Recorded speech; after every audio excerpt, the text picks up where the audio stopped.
विवाह के बंधन। सुनो, क्या आप ऑफिस से आते हुए सब्जी लेते आओगे? दीपिका जल्दी जल्दी में घर में ताला लगाते हुए बोली। यह सुनकर सागर चौंक गया। बोला, क्यों, तुम्हें क्या हुआ? रोज तो तुम ही लाती हो। आज मुझे मेरी मम्मी के घर जाना है। घर आने में मुझे देर हो जाएगी। उनकी तबीयत ठीक नहीं है। बात सुनकर ही सागर की भौहें चढ़ गई। तुम्हें तो जाने का कोई बहाना चाहिए। कभी मम्मी की तबीयत ठीक नहीं, कभी पापा का मूड खराब। सागर चिल्लाते हुए बोला। सागर की बात सुनकर दीपिका रुआंसी हो गई। माँ बाप की इकलौती संतान दीपिका ने विवाह से पहले ही सागर से कह दिया था कि उसे अपने माँ बाप का ख्याल रखना है, तो सागर ने उसकी इस सोच को सराहा था।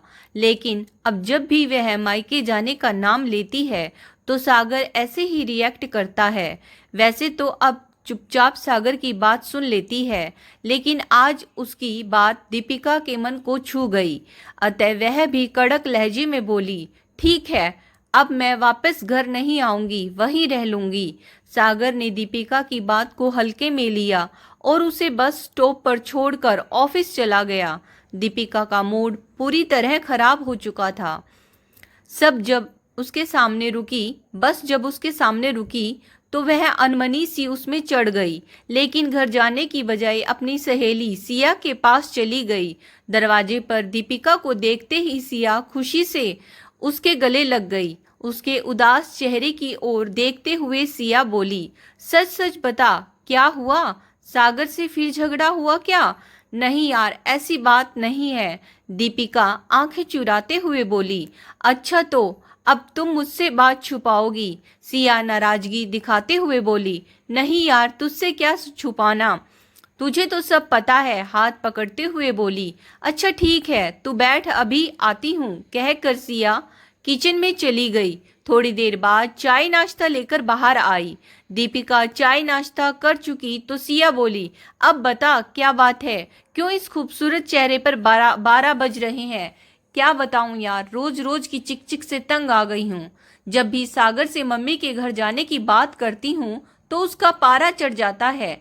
तू तो जानती है, मम्मी पापा का मेरे अलावा और कोई नहीं है। सागर से यह बात मैंने पहले ही कह दी थी कि वह विवाह के बाद भी अपनी मम्मी पापा की जिम्मेदारी इसी तरीके से निभाएगी। तब तो उन्होंने हंसते हुए हामी भर दी थी। लेकिन अच्छा, तो यह बात है, सागर ने फिर तेरे मायके जाने पर ऐतराज जताया, इसीलिए तेरा मूड खराब है। सिया ठंडी सांस लेते हुए बोली। चिंता ना कर, इस समस्या का कोई समाधान निकालते हैं। मेरी तो कुछ समझ में नहीं आ रहा है। एक तरफ मम्मी पापा है तो दूसरी ओर सागर। दोनों के प्रति अपने दायित्व निभाते निभाते मैं तो थक गई हूँ। कभी कभी तो मन करता है कि सब कुछ छोड़कर कहीं दूर भाग जाऊं। दीपिका रुआंसे स्वर में बोली।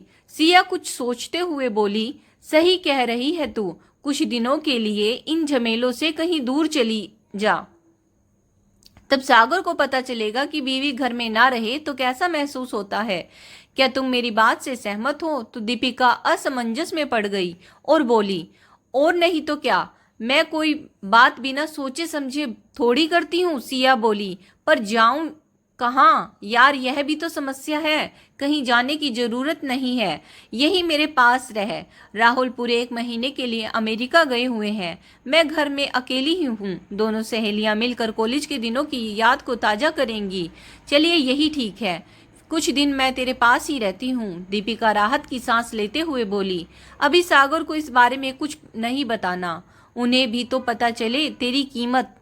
आज जब तू घर नहीं पहुंचेगी तब उसे पता चलेगा। सिया ने दीपिका के अपने घर रहने की बात उसके माता पिता और ससुर को बता दी और साथ ही यह भी बोला कि वह सागर को ना बताए कि दीपिका कहाँ पर है। ऑफिस जाकर सागर सुबह के हुए झगड़े की बात भूलकर अपने काम में बिजी हो गया। रात 8 बजे घर पहुंचने के बाद उसने घर पर ताला देखा तो वहां बड़बड़ाते हुए बोला और ताला खोलने लगा। कितना भी मना कर लो, पर मैडम करेंगी अपने मन की ही।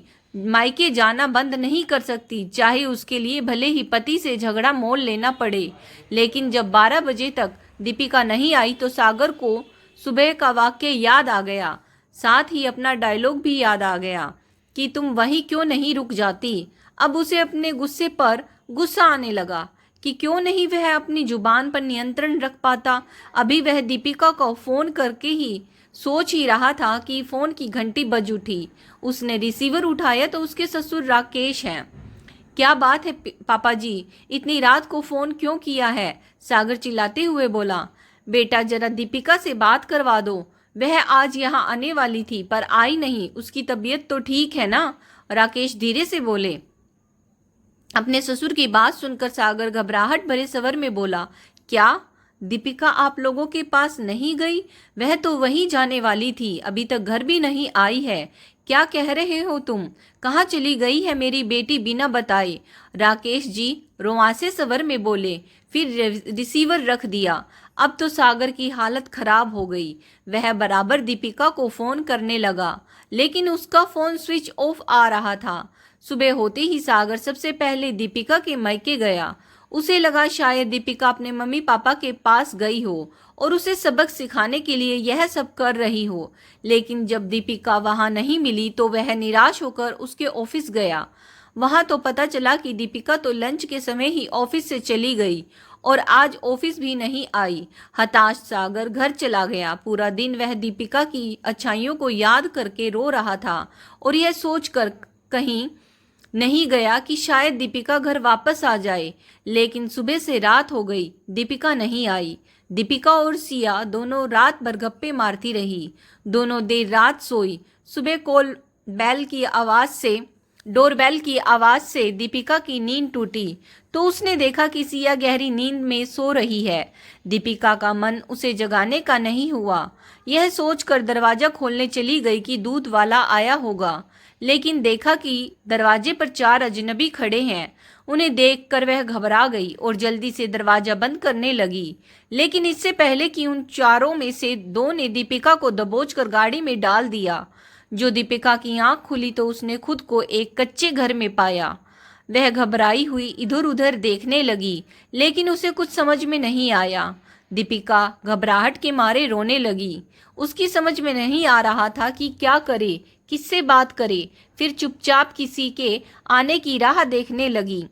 शाम के करीब 5 बजे 2 लोग आए और दीपिका से उसके पति के बारे में पूछने लगे। दीपिका ने अपने पति सागर के बारे में बता दिया तो वह बोले, हम सागर की नहीं राहुल की बात कर रहे हैं। राहुल तो मेरी सहेली सिया का पति है। दीपिका ने अचकचाते हुए पूछा, क्या किया उसने और आप लोग मुझे क्यों पकड़कर लाए हैं? दीपिका की बात सुनकर दोनों अजनबी अचकचा गए। उन्होंने दीपिका को डांटते हुए कहा, ज्यादा स्मार्ट बनने की कोशिश ना करो। तुम्हारे पति ने हमारे मालिक से कर्जा लिया है और अब उसे चुकाने से कतरा रहा है। जब तक हमारा पैसा नहीं मिलेगा हम तुम्हें नहीं छोड़ेंगे। पैसा नहीं मिला तो हम तुम्हें बेच देंगे। अजनबियों की बात सुनकर दीपिका के हाथ पांव फूल गए। वह सोचने लगी कि अजीब मुसीबत में फंस गए, कैसे छुटकारा मिलेगा। काश सागर को फोन कर पाती। दोनों अजनबी दीपिका को धमका कर चले गए। जब अगले दिन भी दीपिका अपने घर नहीं पहुंची तो सागर बुरी तरह टूट गया था। उसकी समझ में नहीं आ रहा था कि क्या करे। दीपिका को गए 2 दिन हो गए थे, लेकिन उसकी कोई खबर नहीं थी। कहीं वह किसी हादसे का शिकार तो नहीं हो गई, यह सोच सोच कर रोने लगा। अगले दिन डोरबेल की आवाज से उसकी नींद खुली और खुशी खुशी या सोच रहा था कि शायद दीपिका हो दरवाजे पर, लेकिन उसके माता पिता खड़े थे। सामने उन्हें देखते हुए सागर के सब्र का बांध टूट गया और वह अपने पिता के गले लगकर बच्चों की तरह रोने लगा। उसके इस तरह रोने पर घबराते हुए उसके पिता बोले, क्या बात है, तुम क्यों रो रहे हो? सब ठीक तो है ना? नहीं पिताजी, कुछ भी ठीक नहीं है। दीपिका घर छोड़कर चली गई। 2 दिन हो गए हैं, लेकिन घर वापस नहीं आई। सागर सुबकते हुए बोला, क्या बहू घर छोड़कर चली गई? पर क्यों? सागर की माँ सागर से बोली, जरूर तूने ही उससे झगड़ा किया होगा, वरना मेरी बहू तो बेहद समझदार है। हाँ माँ, मैंने ही उसका दिल दुखाया है, पहली बार नहीं, हमेशा उसे दुखी करता हूँ, तभी वह मुझे छोड़कर चली गई। कहते हुए सागर ने सारी बात माता पिता को बता दी। उसके पिता ने कहा कि क्या कभी उसने तुझे रोका है हमारे प्रति अपनी जिम्मेदारियां निभाने, या फिर उसने कभी हमारी सेवा में कोई कसर छोड़ी है? सागर के पिता उसे समझाते हुए बोले, आप सभी सही कह रहे हैं पापा, मैं ही गलत था जो अपनी बीवी के मनोभावों को नहीं समझ सका। एक बार वह वापस आ जाए, मैं उसकी सारी बातों को मानूंगा और उसके माता पिता को भी अपने माता पिता की जैसे समझूंगा। सागर के मम्मी पापा को उधर आए 2 दिन हो गए, लेकिन दीपिका से उनसे भी कांटेक्ट क्यों नहीं किया? कहीं सचमुच उसे कुछ हो तो नहीं गया? उधर दीपिका के अचानक गायब हो जाने से सिया बहुत परेशान थी। उसकी समझ में नहीं आ रहा था कि वह अचानक कहाँ चली गई। फिर उसने सोचा कि हो सकता है सागर के पास चली गई हो, लेकिन सागर के पास जाती तो अपना फ़ोन छोड़कर क्यों जाती? अपना फ़ोन तो लेकर जाती। घबराई सिया अगले दिन सागर के ऑफिस पहुंची और उसे सारी बात बता दी। सिया की बात सुनकर सागर घबरा गया। सिया बोली, घबराने से काम नहीं चलेगा सागर, लगता है दीपिका किसी बड़ी मुसीबत में फंस गई। हमें पुलिस में रिपोर्ट दर्ज करानी चाहिए। रिपोर्ट लिखने के अगले दिन ही सागर के पास फोन आया कि पास के गांव में कुछ लोगों की शिकायत आई है कि वहां एक खाली मकान में कुछ औरतों को कैद करके रखा गया है। उन्हें कहीं बाहर भेजने की तैयारी चल रही है। हम वहां रेड मारने जा रहे हैं, आप भी हमारे साथ चलिए। शायद आपकी पत्नी की कोई खबर मिल जाए। यह सुनते ही सागर अपने और दीपिका के मम्मी पापा के साथ पुलिस स्टेशन पहुंचा। साथ में सिया भी थी। पुलिस की टीम के साथ वो भी गांव पहुंचे। वहां एक कमरे में दीपिका बंद थी। सभी औरतों को और वहां उपस्थित गुंडों को पकड़ लिया। इंस्पेक्टर बोले, आप परेशान ना हो, हम पूरे घर की तलाशी लेते हैं। हो सकता है आपकी पत्नी को किसी और कमरे में रखा गया हो। पूरे घर की तलाशी लेने के बाद दीपिका एक कमरे में घुटनों पर मुंह रख रोती मिली। दीपिका को देखते ही खुशी के मारे सागर की चीख निकल गई। थैंक यू इंस्पेक्टर, मेरी पत्नी वह रही। सागर को देखते ही दीपिका उससे लिपट गई। सागर उससे माफ़ी मांगते हुए बोला, मुझे माफ़ कर दो दीपिका, मेरी वजह से तुम्हें इतनी मुसीबतों का सामना करना पड़ा। मैं तुमसे वादा करता हूँ कि अब कभी भी तुम्हें तुम्हारी जिम्मेदारियां पूरी करने से नहीं रोकूंगा। अब घर चलो, तुम्हारा पति पूरे तरीके से सुधर गया है। दीपिका। दोस्तों, आज की कहानी कैसी लगी कमेंट्स करके ज़रूर बताइएगा। अगर आप सबको कहानी पसंद आई है, please like share and subscribe my channel stories bye Sunita Saini. Video को यहाँ तक देखने के लिए आप सब लोगों का बहुत बहुत बहुत धन्यवाद।